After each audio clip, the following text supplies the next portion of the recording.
जब हम नए नए पत्रकार बने तो उस समय अखबारों का दौर था और बाईलाइन बहुत मैटर किया करती थी। अब जो लोग तो पत्रकार नए नए बने हैं शायद उनको मालूम भी नहीं होगा बाईलाइन क्या होती है।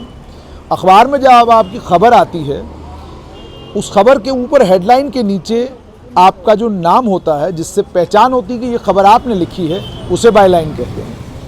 तो वो बाईलाइन जब आपके अखबार में आती है तो वो ज़माना था जिस ज़माने में हम रैना न्यूज़ एजेंसी पर आते थे और सुबह यहाँ से अखबारों का एक ढेर लेकर चले जाते थे और उसमें हमारी भी वो अखबार होती थी जिस अखबार में हमारी बाईलाइन होती थी। अब वो ज़माना था, वो दौर था और रैना साहब पूरा दिन यहाँ दुकान पर मिलते थे और लगभग 4 बजे के करीब फिर वो यहाँ से छुट्टी करके घर चले जाते थे और वो बाईलाइन बड़ी मैटर करती थी।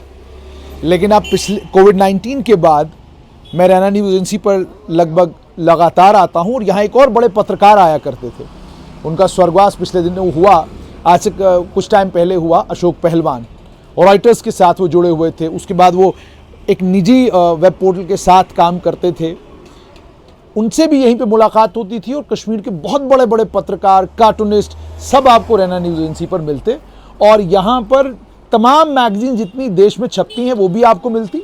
उसके अलावा टाइम, इकोनॉमिक टाइम्स या अंतर्राष्ट्रीय लेवल पर भी जो बड़ी मैगज़ीन्स हैं वो भी आप यहीं से ख़रीदा करते थे।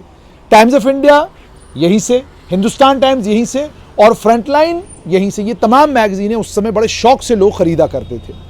लेकिन कोविड-19 के बाद अचानक इस बिज़नेस में बहुत बड़ा परिवर्तन आया, डिजिटाइजेशन हुई और अब हालत ये है कि आप इस समय टाइम 11:05 है और रैना साहब को मैंने गुजारिश करके अंदर बुला लिया, वरना ये अब दुकान बंद करके जाने लगे थे। कारण क्या है? कारण ये है कि लोगों ने अखबार पढ़ना ऐसा लगता है बंद कर दिया है और अगर पढ़ते भी हैं तो बहुत कम।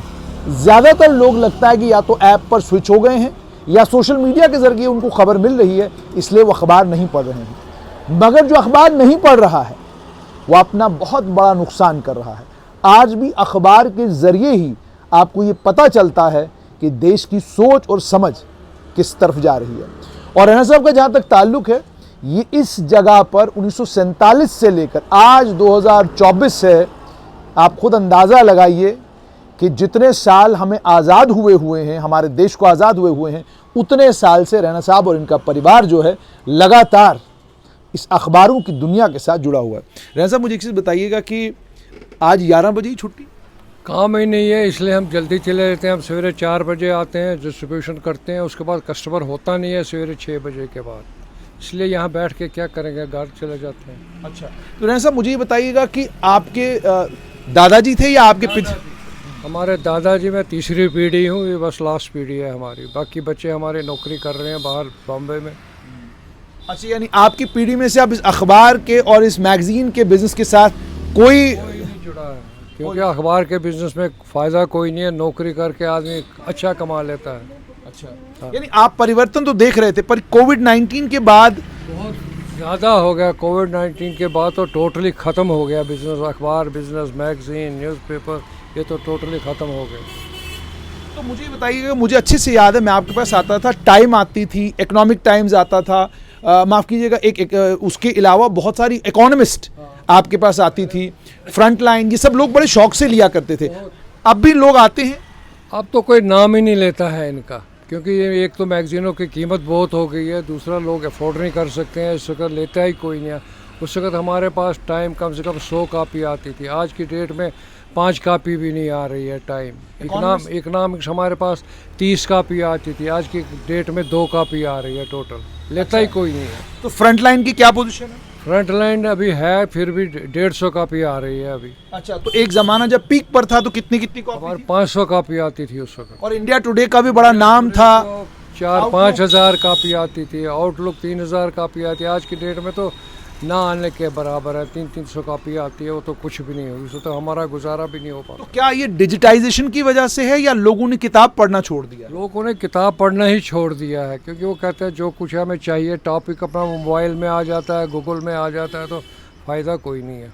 अच्छा, कोई और भी बड़ा परिवर्तन आपने अखबार की दुनिया में देखा? क्योंकि आप तो अखबारों से जुड़े हुए हैं, जहां आप बेचने का काम करते हैं वहां थोड़ा पढ़ भी लेते हैं कि भाई क्या चल रहा है, कहाँ चल रहा है। वो तो है, मगर जो कस्टमर थे पहले वो रहा नहीं। जो बुज़ुर्ग हैं वो स्वर्गवास हो जाते हैं, उसके बाद उनके घर में पढ़ता कोई भी नहीं है पेपर, क्योंकि लाइफ इतनी बिजी हो गई है, किसी के पास टाइम ही नहीं है पढ़ने का। सब मोबाइल पे लगे होते हैं सवेरे से रात तक। अच्छा, पत्रकारिता को लेकर भी आपसे एक चीज़ पूछना चाहूँगा रैना साहब कि एक ज़माना था जमावड़ा आपके दुकान पर होता था, तमाम पत्रकारों का, बड़े पत्रकारों का, छोटे पर। अब जो पत्रकार नए आ रहे हैं, कितने प्रतिशत ऐसे हैं जो आपकी दुकान पर आते हैं? कोई ओपन ढूंढ रहा है, कोई आउटलुक ढूंढ रहा है, कोई फ्रंट? 5% ज़्यादा से ज़्यादा, क्योंकि पुराने हैं या नए हैं? पुराने में से, नए में से कोई भी नहीं आता है। किताब लेने कोई नहीं आता? किताब लेने नहीं आता कोई। तो आप इस बिजनेस के साथ एक लंबे समय से जुड़े हुए हैं। राजनीतिक लोग भी आपकी दुकान पर ब्रेक मार के उतर के आपसे मिला करते थे। बहुत आते थे, लेकिन अब कोई आता नहीं है इस साइड में। अच्छा, हाँ, क्योंकि क्या फ्यूचर देख रहे हैं? फ्यूचर तो ख़त्म हो गया, अब इसमें तो काम ही नहीं है कोई भी। ये तो लाइन चेंज करनी पड़ेगी। अब तो हमारी एज होगी ख़त्म, अब क्या चेंज करेंगे। अच्छा, तो अंत में मुझे ये चीज़ बताइएगा कि कश्मीर के अखबारों की क्या पोजीशन है? क्योंकि पहले ग्रेटर कश्मीर, राइजिंग कश्मीर, ये अखबारें आपके पास यहाँ ढेर पड़े होते थे और शाम तक ख़त्म भी हो जाते थे। आजकल सब पेपर डेड हैं, सबकी सर्कुलेशन 90% डाउन हो गई है। लोग 10% सर्कुलेशन में है बस, और तो कुछ भी नहीं है। कुछ भी नहीं, कुछ भी नहीं। तो आपने भी मतलब अब ये तय कर लिया कि रैना न्यूज़ एजेंसी जो है इसके बाद जितने समय तक हम चला पाएंगे चलाएंगे, बाद में ताला? बाद में ख़त्म कर देंगे और कुछ काम शुरू करेंगे, अगर कोई रहा तो करने वाला। तो एक और भाई साहब आपके साथ यहाँ बैठे होते थे जिनका काम होता था, वो घर चले गए अखबार बांटने के लिए, कहीं कहीं देनी होती है अखबारें। हिंदू लेट आता है, इकोनॉमिक्स टाइम लेट आता है, उनको देने के लिए जाते हैं वो। अच्छा, उनको देने के लिए जाते हैं वो। तो इसका मतलब साफ तौर पर ये कि रैना न्यूज़ एजेंसी जो जम्मू का एक बड़ा नाम है अखबार और मैगज़ीन की दुनिया में, पत्रकारिता की दुनिया में, कि पत्रकारिता जगत में जहां पत्रकारों की, एडिटरों की, अखबारों के दफ्तरों की बड़ी अहमियत हुआ करती थी और है आज भी कुछ हद तक, वहां पर अखबार की डिस्ट्रीब्यूशन जहां से होती है वो बहुत अहम जगह हुआ करती थी। जहां से अखबार बिकना है वो दुकानें बहुत इंपॉर्टेंट हुआ करती थी। तो ये एक बड़ा इंपॉर्टेंट सेंटर था। इस इंपॉर्टेंट सेंटर से अब आपको ये पता चल रहा है कि डिजिटाइजेशन के कारण लोगों ने अखबार खरीदना बंद कर दिया है, मैगजीनें लोगों ने खरीदनी बंद कर दी है, और स्थिति यहाँ आ पहुँची है कि रैना न्यूज़ एजेंसी जैसा इतना बड़ा नाम जो डिस्ट्रीब्यूशन और साथ में अखबारों को लोगों तक पहुँचाने के काम में जम्मू संभाग में बहुत बड़ा नाम हुआ कर, जम्मू कश्मीर में बहुत बड़ा नाम हुआ करता था, अब ये कह रहा है कि जनाब थोड़ी देर और हमारे बच्चे तो इस काम में कतई नहीं आएंगे, हम भी इस काम को तब तक चलाएंगे जब तक ये चलता है, उसके बाद हम कोई और लाइन ले लेंगे। लेकिन इस अखबार के धंधे में अब बचा कुछ नहीं है, क्योंकि अब लोगों ने अखबार पढ़नी बंद कर दी।